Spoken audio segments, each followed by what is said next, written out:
Tired of the everyday routine? Ever dream of a life of romantic adventure? Want to get away from it all? We offer you Escape.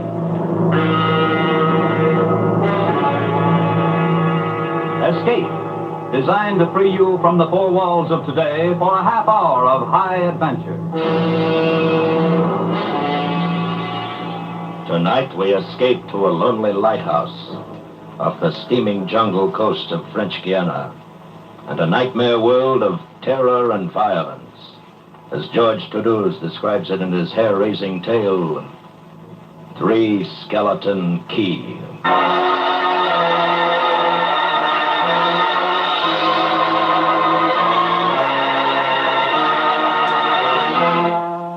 Picture this place. A gray tapering cylinder, welded by iron rods and concrete to the key itself. A bare black rock, 150 feet long, maybe 40 wide.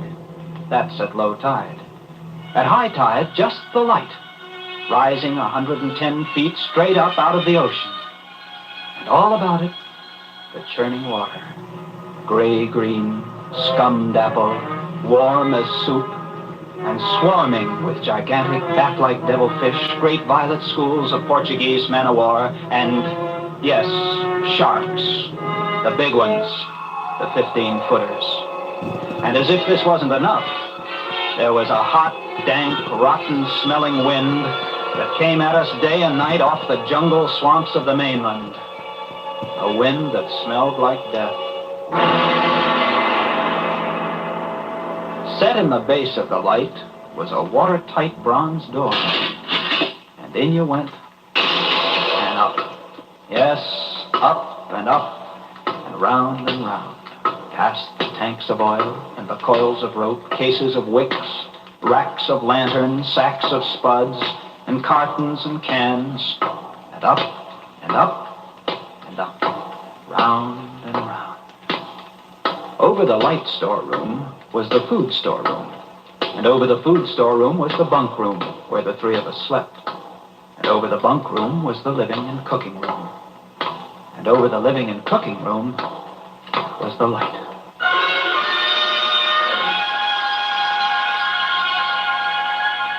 She was a beauty, balanced like a ballerina on the glistening steel axle of her rotary mechanism.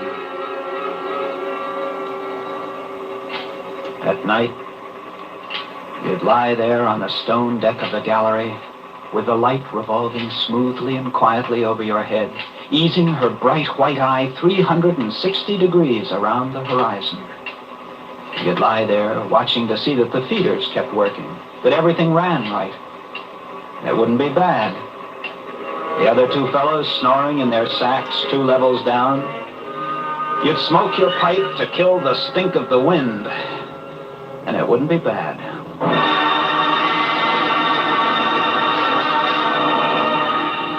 About those other two, Louis and Auguste, what a pair. Louis, he was head man, was a big fellow from the Basque country. Black beard, little hard black eyes, and a pair of arms that, I tell you, those arms were as big around as my legs. Yes, head man he was, and what word he let go was law. A silent fellow, and although I spent my first 2 weeks trying to strike up a real conversation, the most I could ever get out of him was... I took up this profession because I don't like people. They talk too much. It's quiet work, light tending. Let's keep it that way. You're getting to be as bad as Auguste. I thought maybe for once they'd send me somebody That who was would Louis. keep his mouth. And when he accused me of becoming like Auguste, I quieted down, because Auguste was the talkingest man I've ever met. The talkingest and the ugliest. He was hunchbacked, stood 4 feet high, had red hair and big blue eyes. It seems he'd been an actor in Paris. Over 200 different productions, dear boy, at the Grand Guignol. Oh, but it was monstrous, horrible. The way we used to scare the audience, I was hated. Yes, they used to throw things and hiss and bare their teeth at me. Finally, it got too bad. I couldn't stand it any longer. I gave up the theater. My nerves, you understand. Yes, gave it up completely. I really did. I couldn't. It all started one morning at 2:30. I was on watch, lying on the cool stone deck, pulling on my pipe, staring out at the blackness, the phosphorescent combers and the big yellow stars, when, out of the corner of my eye, I noticed something show up for a second, something the light had touched, far off. I waited for her to come around again, and when she did, there it was.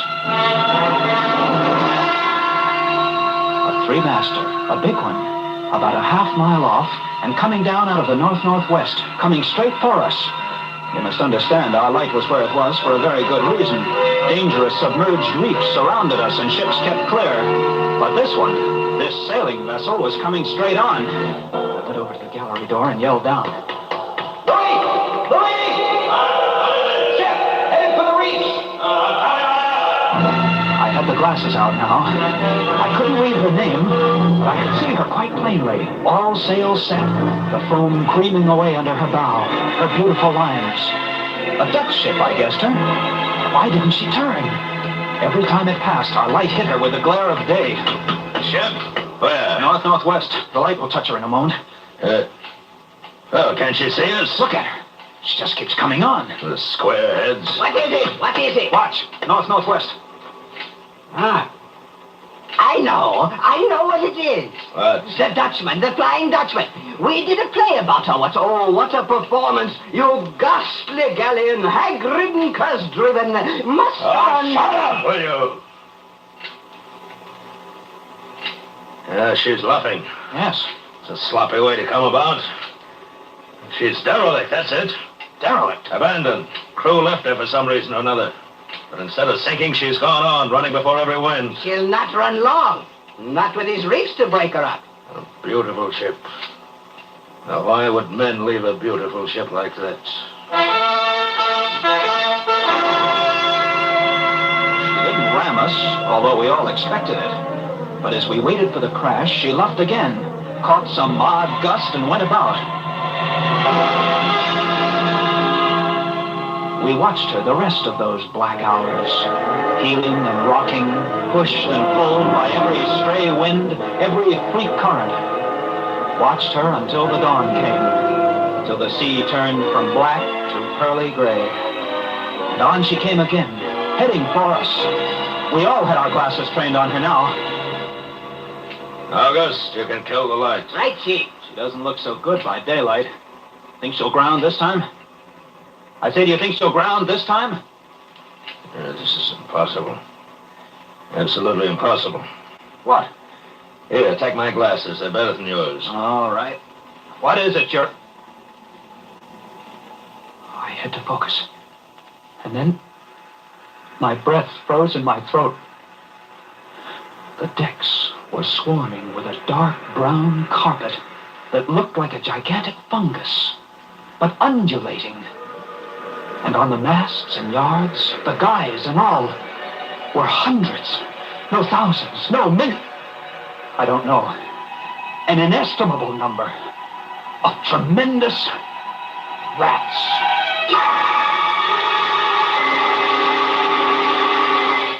See them? Yes, I see them. Now we know why she's derelict. Yes, now we know. What are you two doing? Here, give me a look. Yes, give him the glasses. Take a good look, chatterbox. Give you something to talk about. She's still heading for us. Yes. If she's going to turn, she'd better turn soon. Suppose she doesn't. You mean suppose she piles up on the quay? It's low tide. Yes, it is. Well, where's all the conversation, August? Huh? Here, you want the glasses again? You want another look? No. She's still coming on. Go away. Turn, will you? Turn, I say! I pray you turn.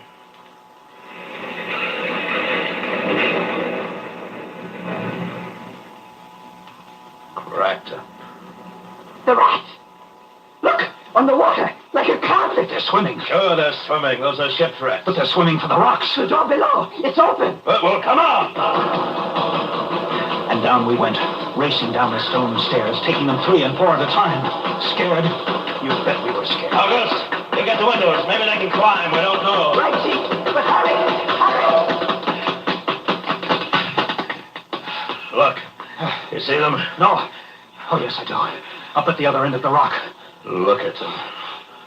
Millions. Yeah, they smell us. Here they come. Well, close the door. I can't. It's not. Here, let me. Oh, no. Yeah, Made it. holy, that was close. One got in. Look, there. Well, get him. Watch it. Catch him.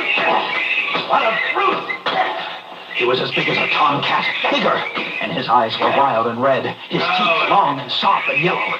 He went for us, starving and ravenous. And we fought him, fought that one rat all over the room. It was, oh, believe me, I don't exaggerate. It was like fighting a panther. I got it. We'd better get aloft. Yeah. As we ran up the winding staircase, we passed the tiny windows of the various levels, and at every one was a thick, wriggling, screaming curtain of brown fur. I was ahead of Louis, and I dreaded each successive level. Suppose they had found a way in. Look at them. Oh, will you look at them? It's a nightmare. Will you look at them? The air of the gallery was thick and fetid with the stink of them. The light was dim, brown, filtered through the crawling mass that swarmed over the glass, all about us. We couldn't see the sky. Nothing. Nothing but them. Their red eyes, their claws, their wriggling, hairy snouts, and their teeth. The rats. They screamed and howled and threw themselves against the grass. They were starving. And we 3, we stood very quietly. Oh, very, very quietly. In the center of the glass room, under our beautiful light. And we waited. What can we do? What can we do, Chief? Take it easy. Take it easy. I can't. Just can't. It won't do any good it won't do any good to stand here and shake. That's right. Go away. Go away, do you hear me? Go away this instant. They won't go away. Not until... What is it, Chief? Not until... What? Not until they've been fed.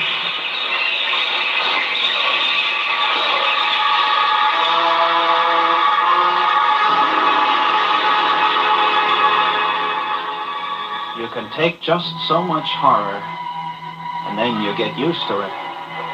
And they were interesting to watch, you know. They couldn't understand the glass. They could see us, and they could rush at us, but that thin, invisible barrier held them off, stopped them. From time to time, we caught a glimpse of the rocks below. More rats down there, swarming brown velvet in the bright tropical sunlight. And then the tide began to rise.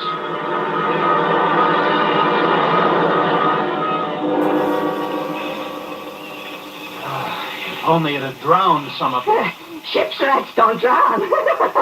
No, sir. You can't drown one of them. They're all climbing up the tower. This bunch around us is getting thicker. Say, what's the time? 6:15. You've got first watch, Sean. Right. Wake me at 10. I will. Come along, August. It was getting dark. One side of the room was lit a soft, filtered red. Sunset through the rats. Oh, very pretty. I set the wicks, checked my fuel, and then lit the lamp.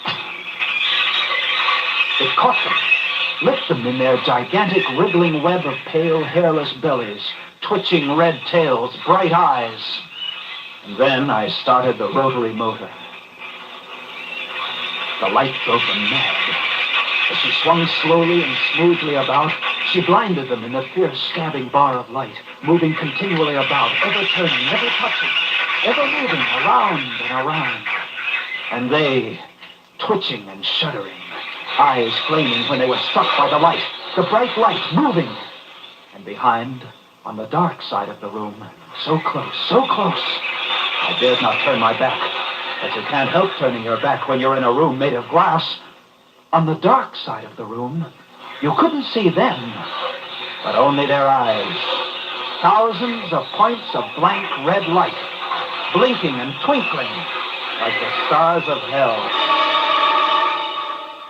And when I came up into the gallery early the next morning, there stood Auguste, his back to me. He was bowing to the rats, waving his arms and making a speech. Dear audience, I am going to play once again that magnificent role which made me the toast of the Paris theater. Prelotte, the evil genius of the medieval underworld. I am he who did guide the dark soul of Maréchal into the never I stood staring at him, horror-struck, but he didn't notice me. The man had gone mad. He kept turning, telling his stories to all the rats, leaving no one out. Auguste! Auguste! Another one, a late comer. Take a seat on the aisle, dear patron. Stop it, stop it. Gingery, the blood-stained monster, was my partner in iniquity. He went on, bowing and scraping to the rats, his big blue eyes rolling and winking, his wild red hair waving about him. I grabbed him by the arms and slapped his face. He looked at me like a child, and then his face screwed up. He looked as though he were about to cry. Go below. Go on. Oh, very well then. Later, my dear audience, later. Matinee today.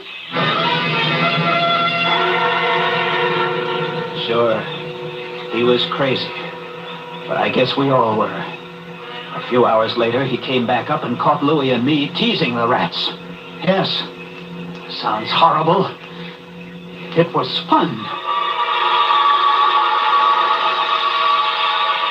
We would get right up against the glass and make faces at them. It drove them crazy. They would scratch away, trying to get at our eyes. Louis was even cuter about it. He'd pull a piece of bread out of his pocket and press it against the glass.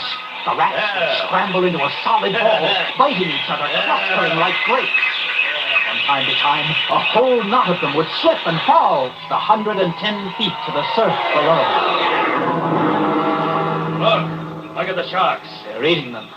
Those sharks are our friends. Here, I'll get another bunch together. Here, my beauties. That's it. Pile up. Kill each other, there they go. Auguste joined in, too. Very ingenious, Auguste. He learned that if he spread-eagled himself against the glass, they'd bunch and bundle against his figure. Then he'd leap back. Look, my portrait in rats.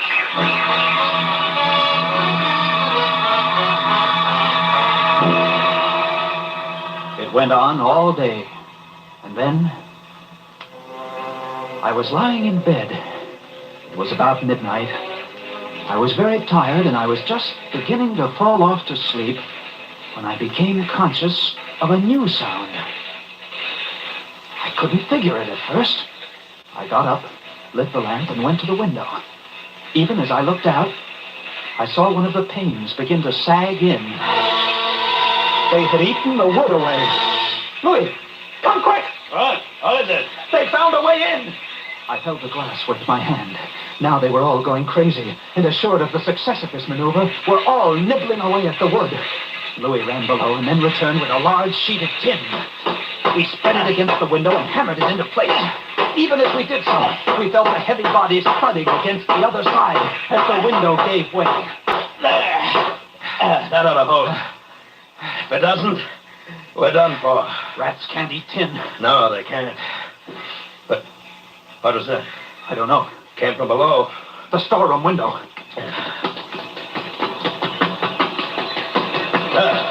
They're in. They're swarming up the stairs. Off the trap, right? What? Two of them got in. Let's go after them. We didn't have to go after them. They came at us. I leaped to one side and grabbed a marlin spike, swung, and smashed one in midair. Oh! I whirled to see Louis with the other. He had ripped his hand open and the blood was pouring out. He held his hand aloft and kicked at the snarling rat. I stepped and swung and got him. Oh, my hand! He got my hand! That's both of them, Louis. I'll get you something to tie that up. Blood! Look at it, my blood! I'm bleeding about it, Lee. Here. I'll wind this kerchief around it. It'll be okay. There. Here, that's not bad. Just the flesh. And then I became conscious of a new sound. They were gnawing their way through the wooden trapdoor. I watched the wood, fascinated. And even as I did, it began to give way. And a bristling, whiskery nose showed through. Louie! We've got to go up!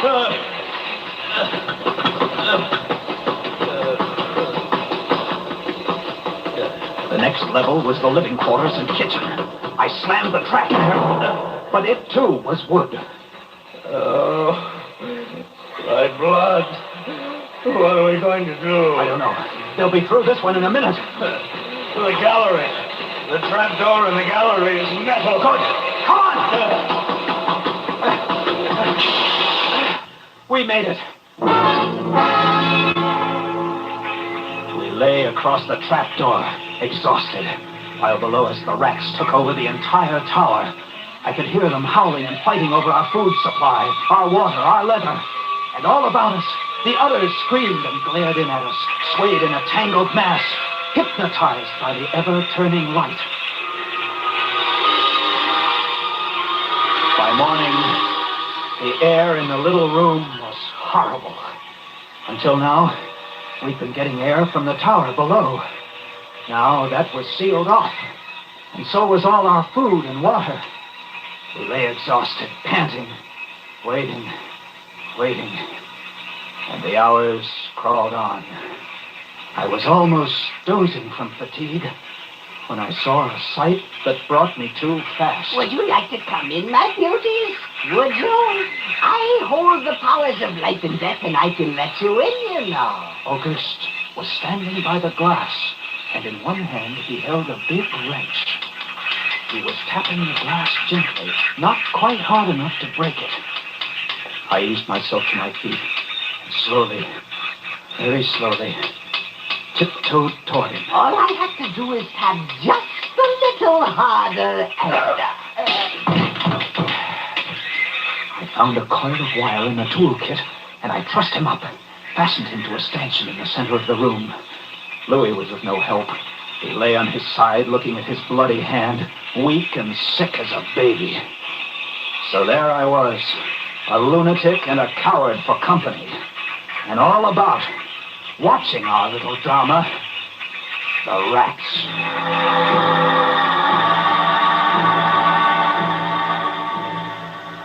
The day dragged by. The supply boat wasn't due for another 12 days. I don't know what they could have done if they had come. And we had only one way of summoning them. That was to shoot off distress rockets. But the rockets were 4 floors below. And even if they'd been right there in the gallery, I couldn't have opened a window to fire them.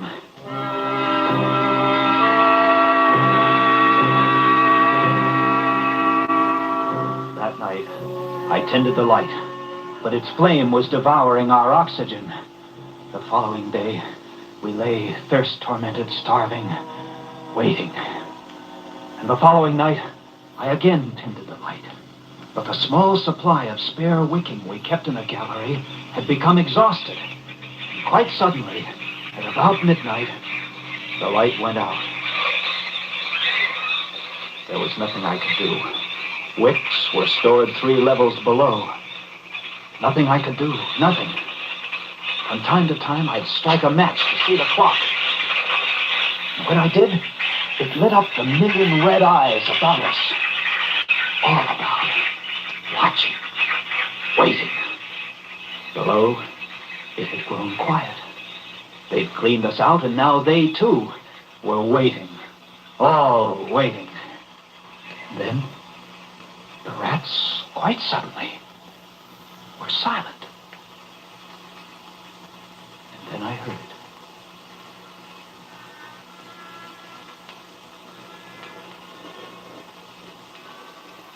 And then I saw the sky and the stars. The rats were gone. I went to the glass. Out there on the water, a small freighter, a banana boat, showing a few lights, came softly and innocently towards us. Our light was out. They didn't know. I wanted to open the windows, to call out to them, to warn them somehow, but I was afraid. What if the rats were hiding from me, tricking me? So I waited.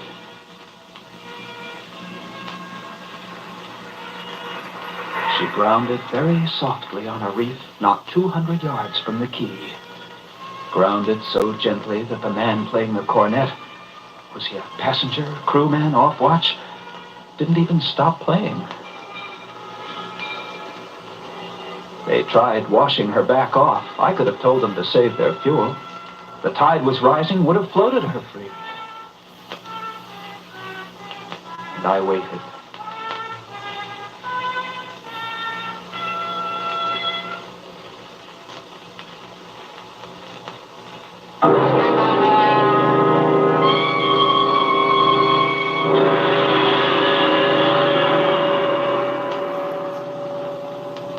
That's all. That's the story. The sun came up, and there wasn't a rat on the whole quay. Every last one of that terrible army had left us, gone back to sea on their new ship.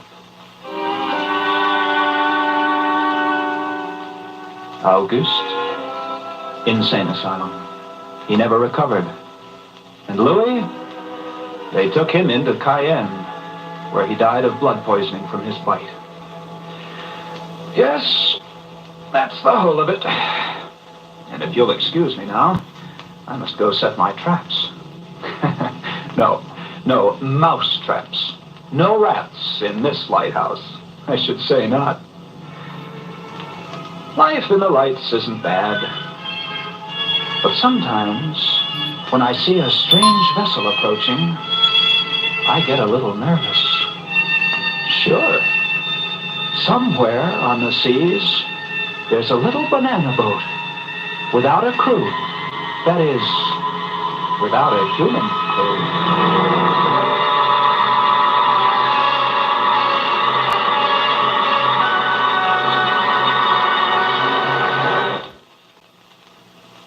Escape